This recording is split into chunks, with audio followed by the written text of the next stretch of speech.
किस्सा कुर्सी का सीएम कौन। आपका स्वागत है रायबरेली की सरेनी विधानसभा सीट से, जहां फिलहाल समाजवादी पार्टी के देवेंद्र प्रताप सिंह विधायक हैं और इससे पहले ये सीट रही थी कांग्रेस के पास। यहां तमाम जनता भी हमारे साथ है। सरेनी विधानसभा की जनता के सवाल भी उनके नेताओं से पूछेंगे और जवाब मांगेंगे कि 2017 चुनाव में जब तमाम पार्टी के नेता लोगों के बीच में जाएंगे तो आखिर उनके लिए क्या बड़े मुद्दे होंगे और नेताओं के लिए जवाब क्या है इन जनता के सवालों का। लेकिन ये बहस शुरू करें उससे पहले यहां मौजूद तमाम नेताओं से आपकी मुलाकात करा देते हैं। विधायक के प्रतिनिधि हैं जेपी यादव जी, आपका स्वागत है। और कांग्रेस की तरफ से महेश शर्मा जी हैं, ब्लॉक कांग्रेस अध्यक्ष हैं। और एक खास शख्स भी हमारे साथ हैं, गिरीश नारायण पांडे जी, बीजेपी की तरफ से जो पूर्व मंत्री रहे हैं। और इनका परिचय देना इसलिए बेहद जरूरी है कि आज भी बेहद सादगी से चलते हैं और साइकिल पे चलते हैं। आप सभी का स्वागत है और जनता आपका भी स्वागत है। आप सभी सवाल पूछ सकते हैं, अपना हाथ खड़ा करें एक एक करके, और जिस भी प्रतिनिधि से आपका सवाल है आप सीधा डायरेक्ट पूछ सकते हैं। महेश यादव जी, सबसे पहला सवाल आप पे ही होगा क्योंकि सत्ता में आपकी पार्टी है, आपके विधायक राजघराने से ताल्लुक रखते हैं। समय नहीं था या कहीं फंस गए? वो कहीं फंसे हुए हैं। मुझसे कहा है कि आप पहुंचिए, मैं आ रहा हूं। देखो समय रहते आ जाते हैं तो फिर ठीक है जी। 3 ऐसे बड़े काम बता दीजिए। शुरुआत उसी पार्टी से होती है जिसकी सत्ता होती है, क्योंकि सबसे ज्यादा हिसाब भी उसी से मांगा जाता है। 3 बड़े ऐसे काम जो आपने किए हो इस विधानसभा के लिए, आपके विधायक ने किए हो या फिर आपकी पार्टी जिनकी सरकार थी सीएम ने किए हो, वो बता दीजिए ताकि जनता और जो अपोजिशन में है वो आपसे सवाल जवाब कर सकें। देखिए, जो उत्तर प्रदेश के सीएम हैं अखिलेश यादव जी, पूरा ध्यान उनका विकास पे है, उत्तर प्रदेश के विकास पे, और विकास पर ही वो काम कर रहे हैं। ठीक है, आज इतने दिनों में मैं इसको बड़ी बेबाक बात कह सकता हूं कि आज कोई भी ऐसा दल नहीं है जो सीएम पे किसी तरह का आरोप लगाए। सरेनी विधानसभा की बात कर लेते हैं। सरेनी विधानसभा में भी सीएम के द्वारा, हमारे विधायक जी के द्वारा बिजली के क्षेत्र में बहुत काम किया गया है। 132 केवी का मलके गांव में बन रहा है, सप्लाई शुरू नहीं हुई है अभी। सप्लाई शुरू नहीं हुई, बन रहा, बन के तैयार हो जाएगा। और 33/11 के कम से कम 7-8 पावर हाउस बन रहे हैं। जो आपके डलमऊ में महुआहार चालू है, लालगंज में भी तैयार है, वो भी कुछ ही दिनों में चालू हो जाएगा, और कुछ बन रहे हैं अभी। ठीक है, शिव नरेश जी को भी शामिल कर लेते हैं। लगातार रायबरेली की हर विधानसभा सीट पर बारीक नजर बना के रखते हैं हमारे संवाददाता हैं रायबरेली से। शिव नरेश जी, थोड़ा आगे आ जाइए आप।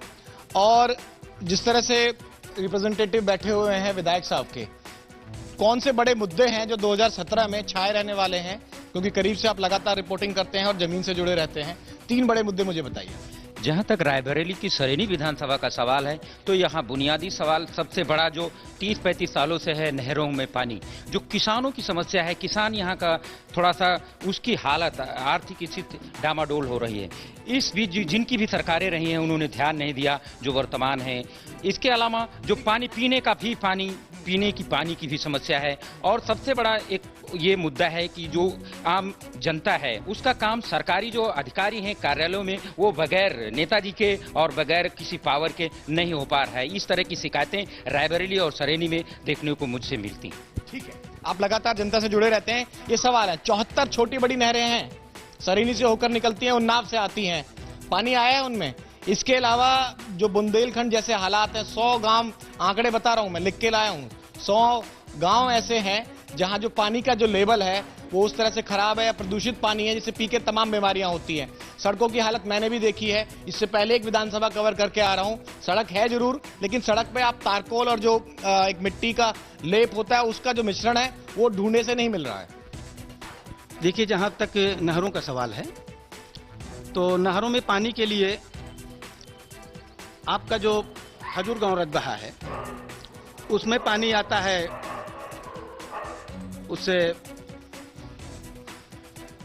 वो वहां पर शारदा सहायक नहीं, शारदा सहायक में तो पानी पूर्वाभ्रांत से सरेनी में आता है पानी। लेकिन पानी चूंकि हम लोग यहाँ सरेनी विधानसभा क्षेत्र और आपका इससे जुड़ा हुआ जो है, हम लोग पूर्वा ब्रांच की टेल पर हैं। इसके लिए विधायक जी ने कई बार प्रयास किया, कई बार एक्शन के पास गए और काफी प्रयास करने के बाद ही पानी वहां से छोड़ा गया, लेकिन हम लोग तेल पर होने की वजह से पानी यहाँ पानी नहीं पहुंचा। हल नहीं हुआ ना, नतीजा निकला नहीं। महेश शर्मा जी, आपको भी शामिल कर लेता हूं। कांग्रेस का भी रिप्रेजेंटेशन रहता है लगातार। सोनिया गांधी जी लोकसभा को रिप्रेजेंट करती हैं रायबरेली से। पानी ना ये दे पाए, ना इतने साल आप लोग सेंटर में भी रहे 10 साल, ना आप दे पाए। हमने 79 से हमारी उत्तर प्रदेश में सरकार नहीं है और सारे दलों की सरकारें उत्तर प्रदेश में रहीं। पिछले 10 सालों में सोनिया गांधी के प्रयास से रायबरेली में 1 अरब 7 करोड़ रुपए आया और वो पैसा प्रदेश सरकार को मिला। प्रदेश सरकार नहरों के सिलसिले में बात कर रहे हैं ना आप? इस सिलसिले में, और वो पैसा जैसे तैसे बंदर बांट हो गया। अच्छा, नहरों में पानी नहीं आया। स्थिति ये है कि डिलीवरी यहाँ भी नहीं हुई ना। ठीक है, कोशिश उन्होंने बताया कि कोशिश वो भी कर रहे हैं राज्य स्टेट लेवल गवर्नमेंट पे, सेंट्रल गवर्नमेंट पे आपने कोशिश की, डिलीवरी क्यों नहीं हो पाई? गिरीश जी मंत्री रहे हैं, काफी सीनियर हैं, तमाम राजनीति आपने देखी है, अब शायद रिटायरमेंट की एज भी हो गई है। बताएं क्या पूछना है? यही जो नहरों का है, आप लोगों ने भी कुछ किया होगा ना। डिलीवरी तो समाजवादी पार्टी भी नहीं दे पाई, ना कांग्रेस दे पाई। आप भी मंत्री रहे थे, आपने क्या किया था? मैं मंत्री तो कहने के लिए रहा 3 महीने जी। उसके बाद राम जन्मभूमि वाला मामला चला, ढांचा गिर गया, मंत्री नहीं रहा। 3-4 सरकारें केंद्र सरकार ने बर्खास्त कर दी कांग्रेस की और मंत्री नहीं रहा।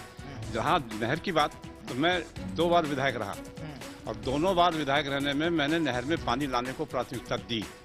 एक एग्जीक्यूटिव इंजीनियर साहब थे और जिलाधिकारी से मिलकर के मैंने 35 लाख रुपया रायबरेली की ये अपने सरेनी विधानसभा क्षेत्र की नहरों के लिए मंजूर कराया।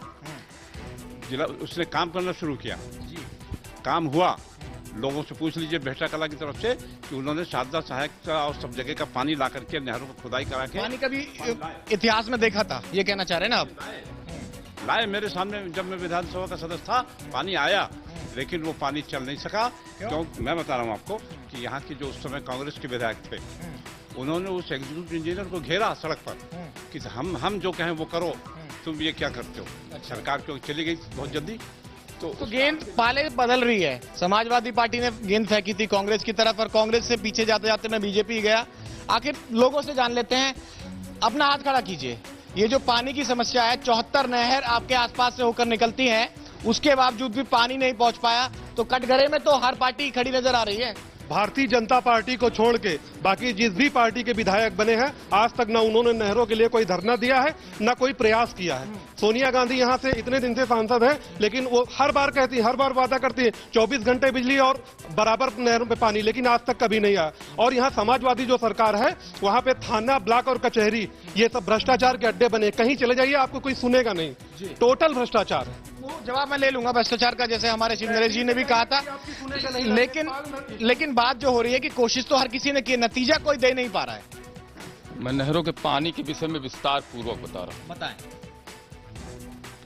79 नहीं, भारतीय जनता पार्टी की गवर्नमेंट में माननीय सिंचाई मंत्री ओम प्रकाश जी आए थे और इसी जगह एक नेस्था माइनर थी, उन्होंने कहा था कि मैं नहरों में पानी ला दूंगा। कोई प्रयास नहीं किया। श्रीमती सोनिया गांधी ने सैफुद्दीन सोच को पूर्वा ब्रांच की नहर पे बालेश्वरन के मंदिर के पास भेजा और उत्तर प्रदेश में उस समय बसपा की गवर्नमेंट थी। बहुजन समाज पार्टी के समय में 105 करोड़ का प्रोजेक्ट पास होने के बाद रिवाइज एस्टीमेट उसका 1 अरब हिस्ट्री हो गई, ठीक है, लेकिन करंट स्थिति क्या है? 1 मिनट प्लीज। उसके बाद पानी लाना, पानी देना कार्यदायी संस्था प्रदेश सरकार की जिम्मेदारी होती, पैसा देना भारत सरकार की जिम्मेदारी होती। उस समय नसीमुद्दीन सिंचाई मंत्री थे, कोई इसमें पानी का प्रयास नहीं हुआ, केवल उनके खानदान के सारे लोगों ने इस पर ठेकेदारी किया और पैसे को बटोर के जैसे के तैसे ले गया, कार्य भी पूरा नहीं करवाया। और यही एक पश्चाताप है कि यहाँ के आंदोलन में, जहाँ पे भी एक बात आई थी कि कांग्रेस के विधायक ने रोका, तो उस समय किसी कांग्रेस के विधायक ने पानी को नहीं रोका था। माननीय मंत्री जी ने जब पैसा दिलवाया, तो वो माननीय मंत्री जी का पैसा जो आया, वो आया बेहटा नहर में टेल तक पानी पहुंचाया गया। बेहटा नहर को टेल में तक पानी पहुंचाया गया और मात्र उसी जगह से खत्म हुआ। उसके बाद जितने भी आंदोलन हुए, आपका कहने का मतलब कांग्रेस ने प्रयास किया? कांग्रेस ने प्रयास किया, पैसा दिया, कार्यदायी संस्था उत्तर प्रदेश सरकार ने पानी नहीं दे पाया। प्रयास की तो दावा हर कोई कर रहा है ना। ये डिलीवरी की बात कीजिए, जो कोई यहाँ का मौजूद बंदा हो, आज की स्थिति जो मैं से बात करना चाहता हूँ किसानों के हिसाब से। जी बताएं, कोई हाथ खड़ा करके बताएं।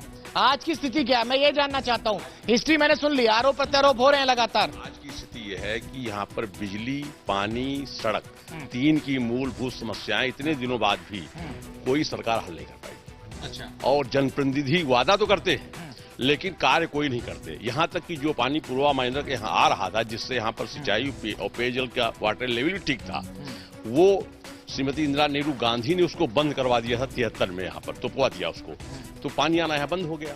और डलमऊ बी और डलमऊ ए पानी नहीं है, पानी बिल्कुल नहीं है, सारी नहरों में पानी नहीं है। और ठेकेदार जो धन आता है राज्य सरकार से, केंद्र सरकार से, तत्काल यानी सत्तारूढ़ दल के लोग ठेकेदारी की जो लाइसेंस लिए हुए हैं वो पूरा का पूरा धन बंदर बांट कर जवाब ले लेता हूँ। सत्तारूढ़ पार्टी से आपने सवाल किया है, थाने चौकी में केस दर्ज करना है तो जिस गाड़ी पे लगा होगा समाजवादी पार्टी का झंडा, वो गाड़ी के बिना आपकी सुनवाई नहीं होगी।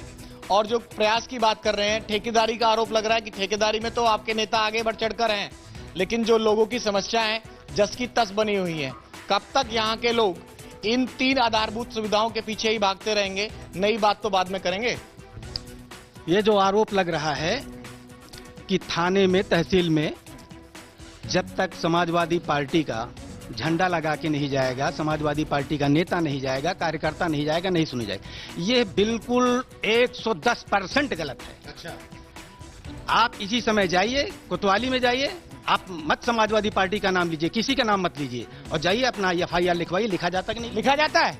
जवाब दीजिए जनता, लिखा जाता है? अच्छा ठीक है, हर पक्ष सुनेंगे, हर पक्ष सवाल हाथ खड़ा करें, हर पक्ष सुने। मैंने आपकी बात कर ली। कौन से थाने की बात कर रहे हैं जहां पे FIR नहीं लिखी जाती? आप किसी भी थाने पे चलिए, प्रेजेंट बताइए, आरोप प्रत्यारोप लगाना बहुत आसान है। यहाँ बीजेपी गवर्नमेंट एक कहने के लिए 2-2.5 साल के लिए हुई थी, उसके बाद लगातार मायावती सरकार, मुलायम सरकार, और यहाँ केंद्र में हमारी सोनिया गांधी, सड़कें गांव की वैसे की वैसी। जो किसान एक एक ट्रक धान बेचता था, वो आज एक एक कुंटल चावल मोल लेकर के खा रहा है। कौन जिम्मेवार है? कौन जिम्मेवार? जिम्मेवार जो 10 साल कांग्रेस गवर्नमेंट केंद्र में और वहाँ यहाँ सांसद सोनिया गांधी। चलो ठीक है, कांग्रेस से सवाल ले लेते हैं। यहाँ के जो लोग हैं, तमाम जितने लोगों से अब तक मैं बात कर पा रहा हूँ, आरोप सिर्फ इन पे नहीं है। आप भी रिप्रेजेंट करते हैं कांग्रेस की एक कहते हैं कि जो सबसे सुरक्षित सीट है और खुद सोनिया जी लड़ती हैं।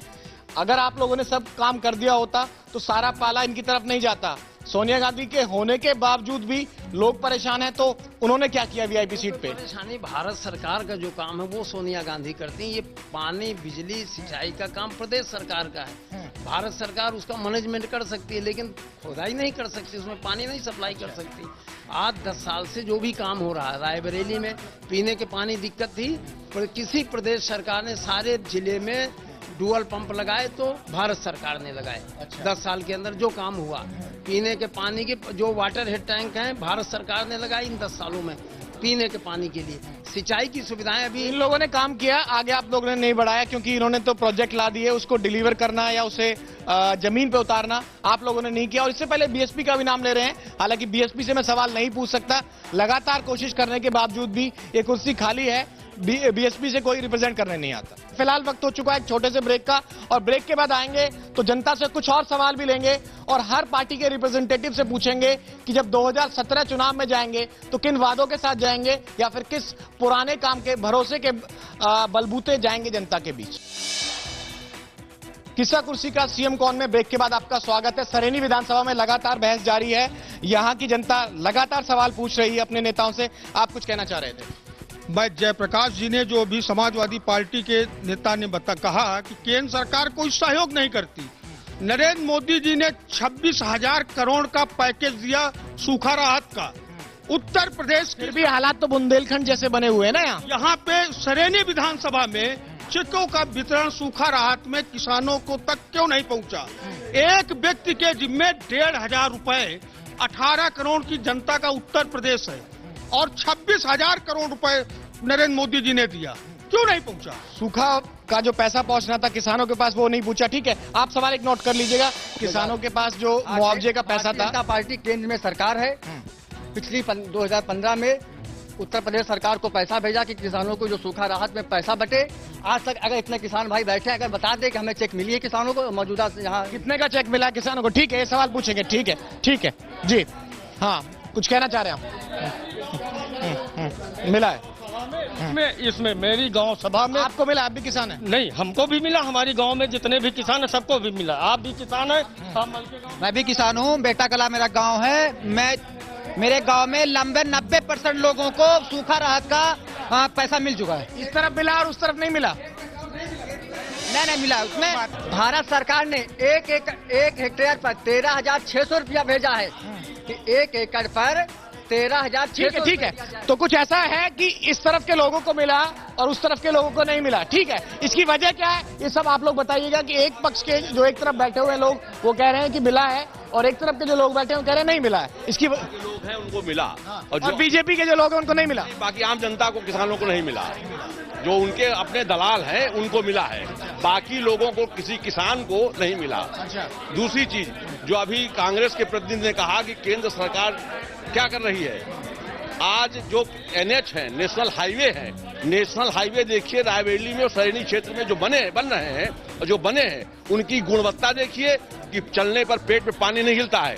और जो राज्य सरकार ने और जिला पंचायत ने जो सड़कें बनवाई हैं उनमें आदमी पूरा का पूरा हिलता है और एक्सीडेंट। ठीक है, रोड की जो सिचुएशन है वो खराब है जी। लॉ एंड ऑर्डर की समस्या है क्या? जो जैसे यादव भाइयों की मर्डर की बात है, क्या कुछ ऐसे मर्डर हुए हैं? हुए हैं, ये बस सत्य है। लॉ एंड ऑर्डर की प्रॉब्लम बहुत। पुलिस ने क्या किया? पुलिस कुछ नहीं करती है, पुलिस को पैसा चाहिए और सपा के लोगों को दबाओ, विधायक का दबाओ। विधायक जहां फोन कर देता है कि इसमें कुछ मत करो, पुलिस नहीं करती है। ऐसे जो केसेस जनता के सामने जनता बता रही है, क्या कुछ ऐसे इंसिडेंट, कुछ ऐसी घटनाएं हुई हैं? आम रूप से जैसे होती रहते वैसी होती हैं, लेकिन वो बहुत दबाव नहीं है, शासन कुछ कर नहीं पाता। अधिकारी बहुत दबाव में रहते हैं। किसके दबाव में रहते हैं? सत्ता के दबाव में रहते हैं। आप किस दबाव में? आप क्यों खुल के नहीं बोल रहे? हम क्यों किसी के दबाव में नहीं, हम लोग तो बिल्कुल इसके लिए संघर्ष करते हैं, घेराव करते हैं, थाने का, तहसील का, चाहे पानी को हो, चाहे कानून व्यवस्था की, हम लोग तो संघर्षरत हैं। और आज 26-27 साल से संघर्षरत है। अच्छा, ठीक है। तो जिस तरह के जो इंसिडेंट बताए आपकी जानकारी में है, ये घटना सच्ची है कि काल्पनिक है, ये बताइए सबसे पहले तो आप। मैं आपको बता दूं, घटनाएं कहाँ नहीं होती हैं, घटनाएं क्या, कार्रवाई भी होती है ना उन पर। घटनाएं सब जगह होती है, कानून प्रशासन अपना काम करता है। और जिस तरह का आरोप आपके सामने, आप कहें तो उनको इधर आगे बुला लेता हूं। उन्होंने साफ मेरा सवाल सुन लीजिए, उनका साफ कहना है कि घटनाएं सब जगह होती हैं। बिल्कुल सही बात है, सब जगह होती है घटनाएं, लेकिन उन पर कार्रवाई भी होती है। अब यहाँ कार्रवाई सिलेक्टिव होती है, आदमी देख के होती है, ये आरोप है जनता के बीच से ही। और जहां तक मुझे लग रहा था उनकी बातों से, वो किसी पार्टी से ताल्लुक नहीं रखते। देखिए, ये पूरी तरह से गलत है। वो बिल्कुल झूठ बोल रहे हैं कि कार्यवाही नहीं हुई। जिन दो केसों की वो बात करते हैं, दोनों में FIR हुई, दोनों में मुकदमा लिखा गया और पुलिस जांच हुई, जिनके खिलाफ उनके कार्यवाही हुई। ये गलत बोलते हैं। जेल में है वो आरोपी जेल गए, बेल हुई, बाहर हुए। आरोपी जेल गए थे इस केस में? हाँ, तो आरोपी जेल गए थे जेल में। देखिए मैं बताऊं आपको, FIR रात को लिखी गई और आधी रात को FIR बदल करके दूसरी FIR लिख दी गई। मतलब उस FIR को जो उसके घर का व्यक्ति था उसको पैसा देकर के मना लिया गया और उसने कहा कि इस FIR को उठाइए, हम दूसरी FIR पुलिस ने लिखा दी। क्या पढ़ रहे हैं? ठीक है। जो ये कह रहे हैं यहाँ के मौजूदा विधायक दिन दहाड़े यहाँ से बालू निकल रही है, क्या उनके पास इसका पट्टा है? क्या ये कर रहे हैं जो DM लिफ्ट है उस पे कहाँ का पट्टा लेके कर रहे हैं? दिन दहाड़े वो यादव मार दिया गया। बालू वाला सवाल आपसे ले लेंगे, ठीक है, मैं पॉइंट मिल गया आपका। जी, आप भी कुछ कहना चाह रहे हैं? जी, हम ये कहना चाहते हैं कि जो भी बात आप लोग कर रहे हैं पर डिबेट, वस्तुस्थिति ये है कि उत्तर प्रदेश के अंदर जब बड़ी बड़ी हेडिंगों में रोज अखबार में निकलता है कि यहाँ पे पुलिस मारे गए, यहाँ पर ये कानून व्यवस्था भंग है, यहाँ, तो इसके डिबेट का कोई मतलब नहीं। पूरा उत्तर प्रदेश जल रहा है, पूरे उत्तर प्रदेश में लॉ एंड ऑर्डर ध्वस्त है। और माननीय सोनिया गांधी के नेतृत्व में रायबरेली में तो इतना विकास हुआ है जिसकी कल्पना भी अब तक कोई नहीं कर सका। और सुनिए भाई, ऐसा है कि जो हमारे काम हैं वो हमने जो बीच में छोड़े हैं उनको पूरा करने का कार्य केंद्र सरकार का है। हमारे कार्य चल रहे हैं। आपने ही, भारतीय जनता पार्टी ने कहा आधार कार्ड के विषय में, जनधन योजना के बारे में, ये सब किसके कार्य हैं? माननीय श्रीमती सोनिया गांधी जी के कार्य हैं। हमारी नेता ने इस पूरे विश्व के अंदर एकमात्र गारंटी अधिकार ये देने का काम केवल सोनिया जी ने किया। पूरे देश को रोजगार गारंटी सोनिया जी ने बिल्कुल चमका दिया। 10 वर्षों में जो भी यहाँ पर केंद्र से धन आया और जो भी राज्य सरकार का धन था उसको सपाइयों ने, कांग्रेसियों ने लूट लिया। उन्हीं के सब ठेकेदार थे, धरातल पर कुछ भी नहीं आ पाया।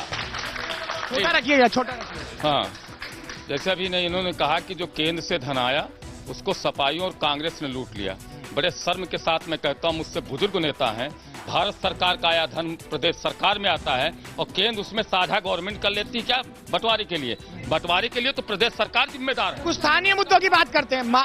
मुद्दा भटक रहा है, सरेनी विधानसभा की बात नहीं हो रही है। दूसरी समस्या है किसानों के लिए कि यहाँ पे अभी तक नीलगाय या इनसे नुकसान होता था, लेकिन इस समय अन्य पशुओं जो आवारा छूट रहे हैं, लोग गायों को तो रख लेते हैं, उनके बछड़ों को छोड़ दे रहे हैं। बहुत बड़ी समस्या, फसलों को चरे जा रहे हैं। इसके लिए भी क्या कुछ किया जा सकता है? क्या कुछ किया जा सकता है? 3 सवाल लेके मैं आपके पास आ रहा हूं कि नलकूप नहीं है, जो सवाल शुरू से उठ रहे हैं कि भाई नहर का पानी नहीं है। मैं आप लोगों के पास भी आऊंगा। और जो बालू ठेकेदारी की बात है, दबंगों के पास ठेकेदारी है और विधायक परिवार पर सीधा नाम भी लिया कि उन लोगों के पास है। जो मेन क्रीम के काम है वो हो रहे हैं, परिवार आगे बढ़ रहा है, लेकिन जनता वहीं की वहीं खड़ी है। ऐसा नहीं है, ये आरोप गलत है। अगर ये इस तरह का आरोप, मैं ये कहता हूं कि इस विधानसभा में जो हमारे मौजूदा विधायक हैं देवेंद्र प्रताप सिंह, वो राजघराने से संबंधित जरूर हैं, लेकिन वे इतने मिलनसार हैं और ऐसे सरल स्वभाव के, हमारे दादा भी हैं, सरल स्वभाव के हैं। जवाब जो बालू की बात करते हैं, बालू निकाल रहे हैं, तो ठेकेदारी उनके पास है, उनसे जुड़े लोगों के पास, उनसे जुड़े लोगों के पास। ये तो हर आदमी का व्यक्तिगत होता है, कैसे क्या करता है, क्या करता है, समझे? एक काम बताइए, वो जानना चाह रहे हैं, युवा हैं, क्या काम, सबसे बड़ा काम किया हो सरेनी विधानसभा के लिए? उनका तो सबसे बड़ा सवाल ही गलत है। उन्होंने जो भी कहा 1200 नलकूप आए हैं, जो बिल्कुल असंभव है। एक क्षेत्र में 1200 नलकूप आ ही नहीं सकते। 1200 नलकूप कहां, पूरे प्रदेश के लिए है, जिले के लिए है? थोड़ा स्पेसिफिक कीजिए अपना सवाल। पूरे प्रदेश के लिए? हमारे प्रदेश के लिए? हमारी विधानसभा में नलकूप लगे हुए हैं, नए नलकूप स्थापित किए हैं। उदय प्रताप सिंह को जानकारी नहीं होगी, ठीक है? अगर ये क्षेत्र में घूमे जाएं तो नलकूप लगे हुए हैं जो अभी स्थापित किए गए हैं। मैं पहले एक बात कह दूं आपसे। जी बिल्कुल। देखिए, सरेनी विधानसभा या रायबरेली जिला, यहाँ पर शुरू से ही देश की स्वतंत्रता के बाद से यहाँ पर शुरू से ही कांग्रेस की सरकार रही। कांग्रेस का ही सांसद रहा लगातार। बीच में केवल 2 बार 5 साल के लिए भाजपा का सांसद आया और बाकी लगातार कांग्रेस सांसद रहा। लेकिन आज भी मैं बता रहा हूँ आपको, आज भी रायबरेली जिला उत्तर प्रदेश के सर्वाधिक 4 पिछड़े जिलों में है। यही मुद्दा रहेगा आपका, ठीक है? कांग्रेस के लिए 2017 विधानसभा में 2017 के विधानसभा चुनाव होंगे, सरेनी को लेके आप लोगों के लिए सबसे बड़ा मुद्दा क्या रहने वाला है? हमारे लिए सबसे बड़ा मुद्दा विकास है। विकास कांग्रेस ने किया, कांग्रेस आगे करेगी, कांग्रेस जीतेगी, ठीक है? और समाजवादी पार्टी किस भरोसे के साथ जनता के बीच जाएगी? सवाल तमाम उठे हैं, कुछ काम हुए हैं लेकिन कुछ काम पेंडिंग है, और उसके लेके जो गेंद है कभी उस पाले में जाती है, कभी उस पाले में जाती है। जनता तो सबसे ज्यादा सवाल भी उसी से पूछती है और रिपोर्ट कार्ड भी उसी से मांगती है जो सरकार में होते हैं। हम 2017 के चुनाव में विकास के मुद्दे पर सरेनी विधानसभा में चुनाव लड़ेंगे और पूरे उत्तर प्रदेश में विकास के मुद्दे पर चुनाव लड़ेंगे, ठीक है? मेरा मुद्दा विकास का होगा, ठीक है? तो हर पार्टी का जो मुद्दा है, कम से कम सरेनी विधानसभा के जो नेता हमारे साथ थे, उनका कहना है कि विकास के मुद्दे पर यहां का चुनाव लड़ा जाएगा और अब इसका फैसला जनता को करना है कि किस विकास पर वो भरोसा जताएंगे और किस विकास की वो पोल खोलेंगे। सरेनी विधानसभा से कैमरामैन प्रकाश तिवारी के साथ विनोद लांबा, इंडिया न्यूज, रायबरेली।